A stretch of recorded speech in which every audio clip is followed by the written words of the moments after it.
Bonjour, je m'appelle Walid Moulahoum, spécialiste en ressources hydriques et systèmes d'information géographique.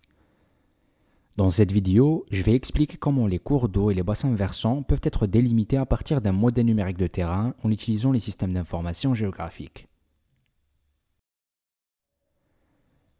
Après ce cours, vous serez en mesure de définir ce qu'est un bassin versant, décrire la procédure générique pour délimiter les cours d'eau et les bassins versants à partir d'un modèle numérique de terrain dans le SIG, expliquer comment les pentes sont calculées dans un SIG à partir des modèles numériques de terrain, expliquer les corrections qui doivent être apportées afin de pouvoir utiliser un MNT dans des applications hydrologiques, et expliquer la méthode de classification ou bien la méthode d'ordre d'écoulement de Stroller. Un bassin versant peut être défini comme une surface de terre où toute l'eau qui provient de différents types de précipitations converge vers un seul exutoire. Ceci est illustré par la surface à l'intérieur de la ligne rouge pointillée. La ligne rouge elle-même est appelée la ligne de partage des eaux et c'est la ligne qui sépare plusieurs unités de bassin versant. L'exutoire peut être défini par une rivière plus grande que un lac, un réservoir, une zone humide, un estuaire par exemple, la mer ou l'océan. Donc n'importe quel point où l'eau s'accumule et converge vers lequel elle converge, on peut le considérer en tant qu'exutoire. Un bassin versant est aussi appelé bassin de captage, bassin de drainage, un captage, aire d'alimentation ou aire de captage.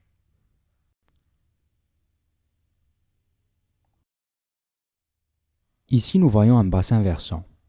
C'est le bassin versant de la Vesdre en Belgique. La taille d'un bassin versant dépend beaucoup de la rugosité des élévations. Ici, nous avons un peu exagéré les élévations pour pouvoir bien les visualiser. Donc, nous appellerons la zone située à l'intérieur du polygone rouge un captage ou un bassin versant pour indiquer la limite dans l'air qui accumule l'eau, et nous appelons la ligne rouge elle-même une ligne de captage des eaux.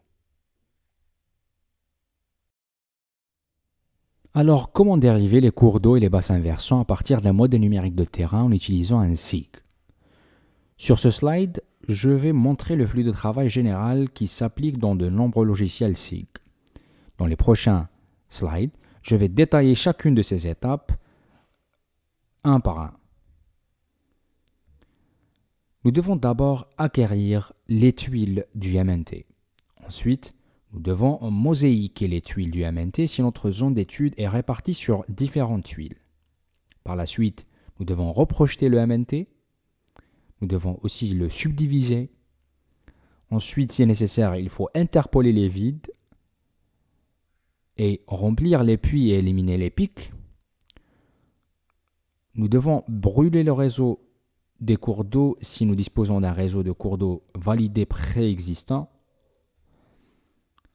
Nous calculons la carte de la direction de l'écoulement. Nous dérivons par la suite le réseau des cours d'eau. Nous définissons l'exutoire du bassin versant. Et ensuite, nous délimitons le bassin versant. Et au final, nous pouvons convertir les ensembles de données au format de notre modèle hydrologique.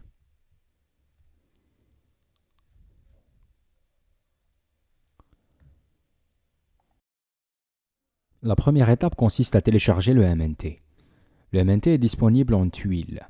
Si nous n'avons pas accès à des données locales en raison de leur coût élevé ou de leur indisponibilité, nous pouvons utiliser les données globales en libre accès, comme expliqué dans une autre vidéo.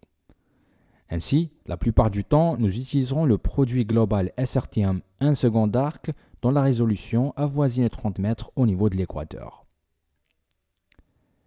Il existe également d'autres produits. Le produit SRTM Void Filled ou bien vide rempli à environ 30 mètres pour les États-Unis et 90 mètres à l'échelle mondiale. Il y a aussi le produit expérimental Aster Global DEM ou GDEM qui est également d'une résolution spatiale d'environ 30 mètres. Vous devez garder à l'esprit que la résolution ne signifie pas la même chose que la précision. Ces termes ne doivent pas être confondus. L'idée que plus la résolution est élevée, plus la précision est meilleure est fausse. Il s'agit de deux concepts différents. Vous pouvez donc avoir une très haute résolution spatiale tout en ayant une erreur par pixel très élevée. Aussi, ce n'est pas toujours nécessaire que vous ayez besoin de la plus haute résolution pour chaque application. Par exemple, la modélisation du bassin versant en général est suffisante avec le produit global SRTM 1 arc seconde. Par contre, si vous voulez planifier un barrage dans une rivière, à ce moment-là, vous avez probablement besoin d'un produit avec une résolution spatiale très haute. En tout cas, dans les deux cas, une bonne précision est requise. Vous pouvez télécharger le MNT SRTM à partir du site web de l'USGS Earth Explorer, donc sur ce site, sur ce lien. Ou sinon, vous pouvez utiliser une extension dans QGIS qui s'appelle l'extension SRTM Downloader.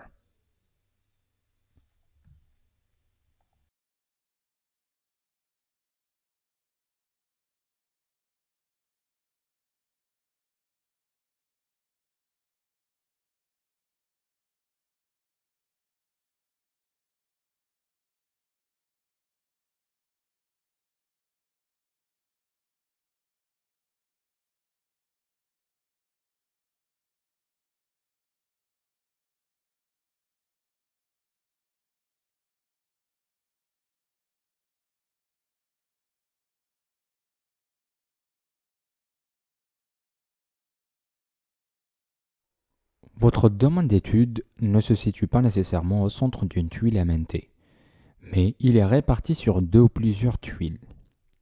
L'idée est donc, dans cette étape, nous devons mosaïquer les tuiles du MNT, ce qui tout simplement signifie qu'il faut les fusionner. La prochaine étape consiste à reprojeter le MNT. Cela est nécessaire car l'ensemble, ou bien les ensembles de données mondiales se trouvent généralement dans un système de coordonnées géographiques, donc en latitude et longitude. Les unités sont en degrés. Pour l'analyse des MNT, nous devons utiliser une projection métrique. Nous devons donc reprojeter nos données vers un autre système de coordonnées. Si nous ne pouvons pas utiliser la projection locale d'un pays parce que la zone est trop grande, par exemple le cas d'un bassin versant transfrontalier, nous pouvons alors utiliser une autre projection globale telle que l'UTM. Je vais maintenant vous montrer comment une pente est calculée à partir du MNT et pourquoi il est important que les unités soient en mètres, donc des coordonnées projetées, au lieu en degrés, comme nous l'avons dans les coordonnées de latitude et de longitude. Dans ce graphe, nous voyons sur les axes des abscisses X la distance et sur l'axe des coordonnées Y l'élévation. Le graphique montre comment l'altitude change avec la distance. Si nous voulons connaître la pente à ce niveau, mathématiquement parlant, nous devons dessiner la tangente et ensuite la pente peut être calculée comme la variation en élévation, donc delta z, sur la variation de distance delta x, évaluée avec la fonction de l'arc tangente pour l'avoir en degrés. Vous pouvez constater qu'avec cette équation, les coordonnées x sont en degrés et les coordonnées z en mètres. Le logiciel calculera toujours la pente en appliquant cette équation, mais le résultat n'aura pas de sens. Rappelez-vous du dicton connu, garbage in, garbage out. Les unités z doivent donc être les mêmes que les unités x et y. D'accord, donc dans ce graphique, c'est bon, la méthode est claire, mais comment calculer la pente dans une couche raster?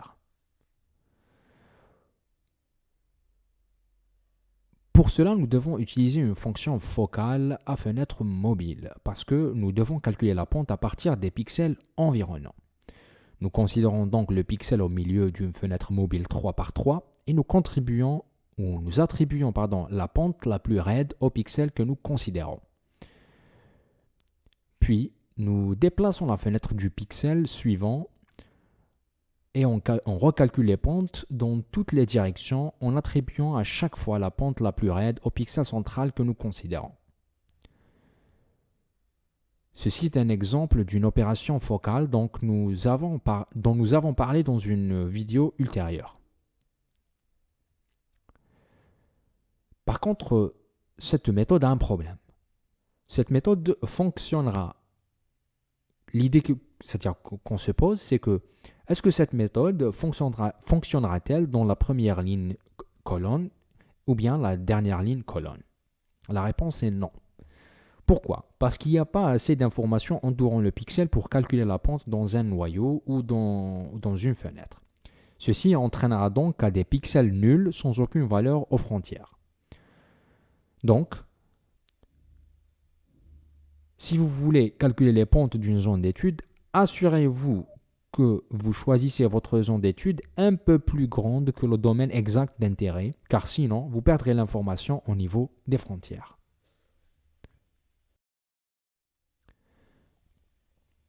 L'étape suivante consiste à subdiviser le MNT. Subdiviser est un terme technique pour l'opération de découpage. Rappelez-vous que dans les étapes précédentes, nous avons mosaïqué les différentes tuiles, mais notre zone d'étude ne couvre souvent pas l'ensemble de la mosaïque, mais seulement une partie restreinte. Si nous conservons tous les pixels de la mosaïque dans l'exécution des algorithmes, le temps de calcul sera trop long. Parfois même, votre ordinateur manquera de mémoire et il va cracher. Il est donc préférable de subdiviser le MNT à votre domaine d'étude.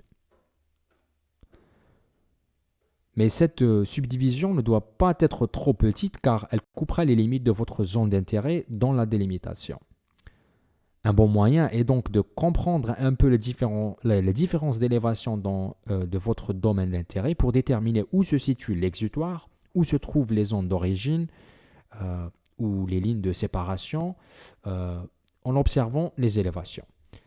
Ensuite, vous l'agrandissez un peu pour disposer d'une marge de sécurité. L'étape suivante consiste à interpoler les vides. Les vides sont des pixels sans données dans votre MNT qui résultent de la procédure d'acquisition.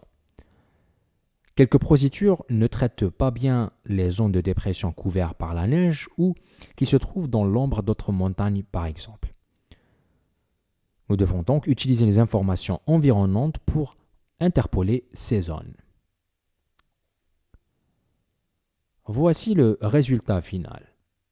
Nous ne pourrons jamais recréer les vraies données, mais nous pouvons poursuivre à utiliser l'ensemble des données après interpolation des vides.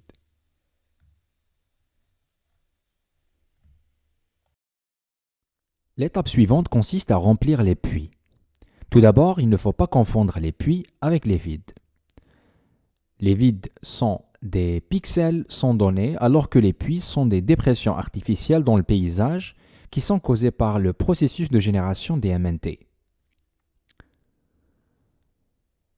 Les puits sont donc une ou plusieurs cellules qui n'ont pas de cellules en aval autour d'elles, de manière que l'eau soit piégée dans cette cellule et ne puisse pas s'échapper vers l'exutoire. Nous pouvons supprimer cela en utilisant un outil dans le logiciel SIG appelé Fill Sync Algorithm ou bien algorithme de remplissage des puits. Si le relief contient des puits naturels tels que les lacs ou autres dépressions, ils doivent être ajoutés après le remplissage des puits. Les puits sont aussi appelés des fosses. Nous voyons ici un modèle numérique de terrain où l'eau est emprisonnée dans la cellule centrale dont l'élévation est beaucoup plus basse que les cellules environnantes.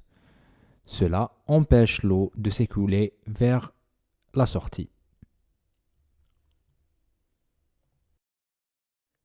L'algorithme de remplissage des puits permet de combler ces dépressions ou de les terrasser. Vous voyez donc ici une coupe transversale de l'élévation et l'exutoire est en aval du sens de l'écoulement. L'algorithme peut soit surélever la surface de la dépression ou terrasser la surface après la dépression pour que l'eau soit acheminée vers l'exutoire.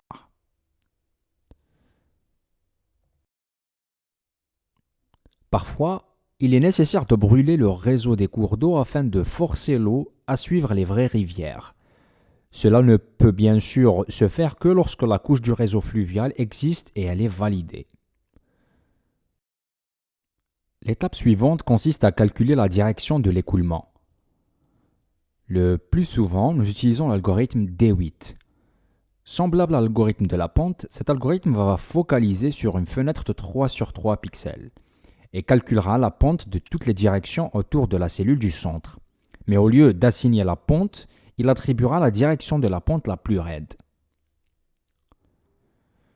Une alternative est l'algorithme D-infinity, qui n'utilise pas les 8 cellules environnantes, mais la direction continue.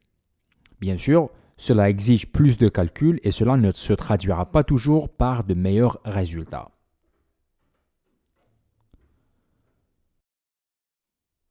Voyons de plus près comment calculer les directions d'écoulement à l'aide de l'algorithme D8.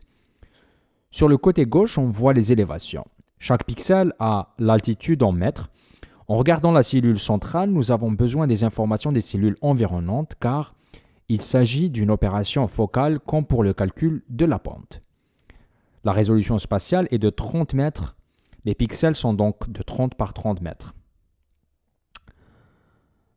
La question qui se pose maintenant est la suivante. Quelle direction allons-nous assigner au pixel central? Nous savons que nous pouvons calculer la pente en évaluant les pixels environnants du pixel central en calculant le delta z sur le delta x, donc la descente divisée par la distance. Pour l'algorithme D8, nous assignons alors la direction de la pente la plus raide. Après cela, vous devez sélectionner l'une des valeurs de direction qui sont affichées sur le côté droit de cette diapositive. Faisons une application de calcul.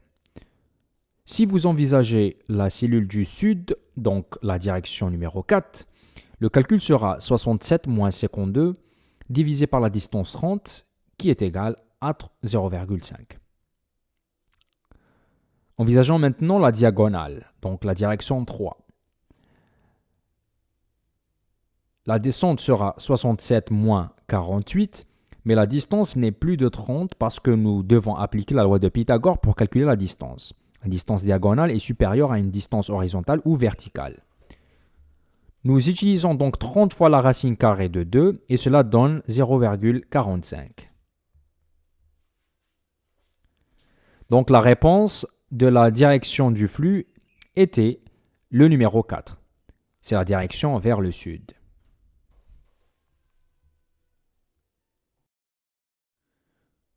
Nous faisons cela pour chaque cellule avoisinante au pixel central. Nous pouvons ensuite relier les lignes qui coulent dans le même sens. De cette façon, nous pouvons construire le réseau d'écoulement. La carte sur le côté droit est appelée la carte liaison d'écoulement.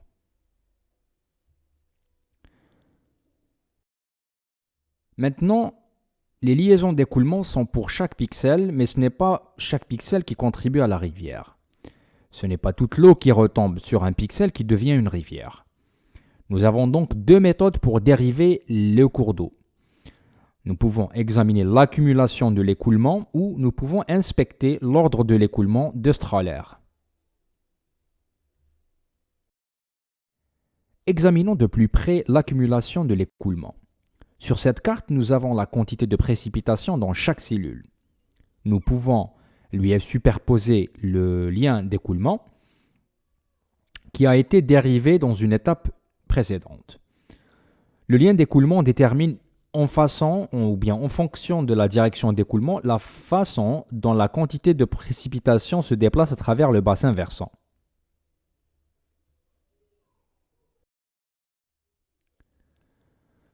Lorsque la précipitation suit le lien d'écoulement du cours d'eau vers l'exutoire, le débit s'accumule et nous pouvons définir un seuil au-dessus duquel nous considérons le débit accumulé comme faisant partie d'une rivière.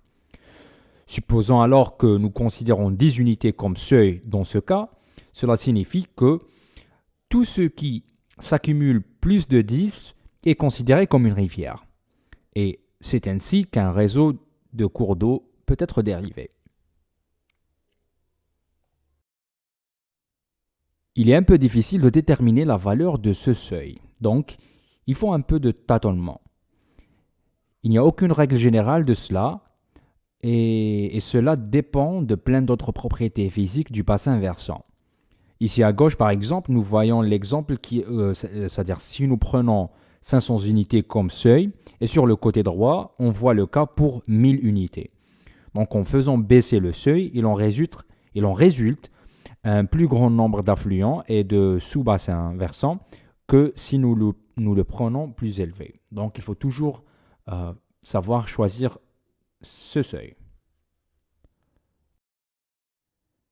La deuxième méthode pour dériver les cours d'eau est d'utiliser la méthode d'ordre d'écoulement de Stroller.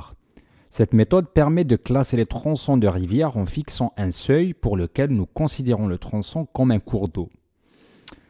Cela commence avec les petits tronçons, ils sont classés avec le numéro 1.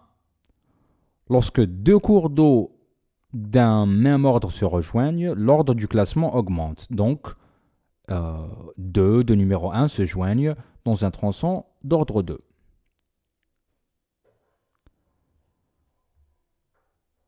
Quand deux de l'ordre 2 se joignent, ils deviennent de l'ordre 3. Toutefois, lorsque un ordre inférieur rejoint un ordre supérieur, l'ordre ne se modifie pas. Donc ici, il reste d'ordre 3. 2 de l'ordre 3 deviennent 4. Quand nous aurons l'ordre 1 qui se joint à l'ordre 4, le classement reste à l'ordre 4. Sur la base de ce classement, nous pouvons déterminer une valeur seuil pour laquelle nous considérons qu'un tronçon fait partie d'une rivière. Par exemple, nous pouvons choisir tous les tronçons d'ordre de classement supérieur à 3. Par contre, pour déterminer ce seuil, nous devons faire un calibrage. Nous pouvons utiliser une image satellite ou une carte existante et la comparer avec la couche des ordres de Stroller pour voir quelle valeur de seuil correspond le mieux à la connaissance que nous avons de la région. Bien entendu, ce ne sera pas toujours parfaitement compatible car nous avons rempli le MNT, ce qui en fait un modèle. En plus, il peut y avoir beaucoup d'influences anthropogènes telles que l'exploitation minière, l'urbanisation ou bien les canaux d'irrigation.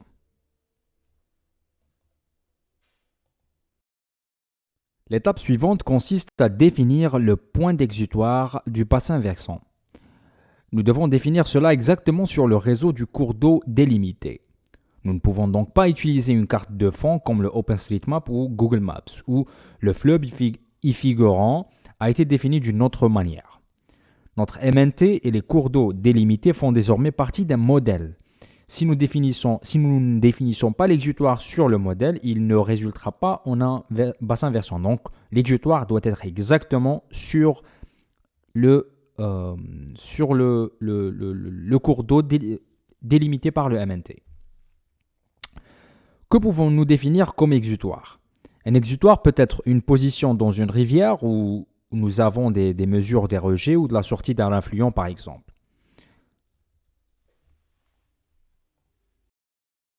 Ici, nous définissons la cellule rouge comme l'exutoire. L'algorithme peut alors définir le bassin versant sur la base de la direction de l'écoulement du cours d'eau. La zone bleue représente le bassin versant et en orange la ligne de partage des eaux. Toute l'eau qui s'y trouve s'écoule vers l'exutoire de la cellule rouge.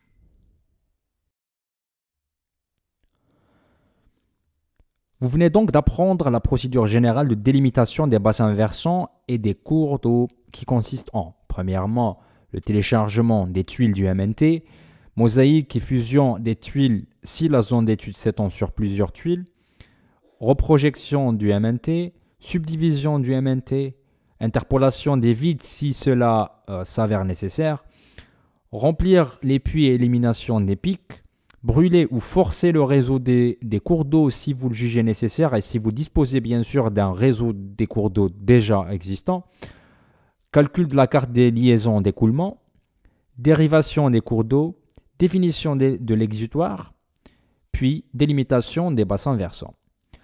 Ce processus vous aide à générer les données nécessaires afin d'alimenter votre modèle. Ces données doivent être converties donc au format que votre modèle reconnaît. Cette méthode présente certaines limites bien sûr. Ces méthodes sont basées sur les différences d'altitude.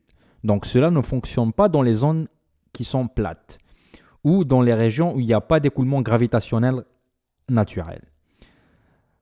Cela ne fonctionne pas non plus dans les zones où l'eau est contrôlée par l'homme, c'est-à-dire l'écoulement de l'eau est contrôlé par l'homme. Pour les Pays-Bas, par exemple, cela ne fonctionne pas parce qu'il n'y a pas beaucoup de dénivelé et aussi l'écoulement est contrôlé par l'homme. Dans une grande partie du pays, on pompe l'eau pour s'assurer que le pays ne doit pas s'inonder et qu'il reste sec. Gardez donc cela à l'esprit lorsque vous utilisez cette méthode. À la fin, vous utiliserez ces données pour la modélisation hydrologique avec d'autres données SIG.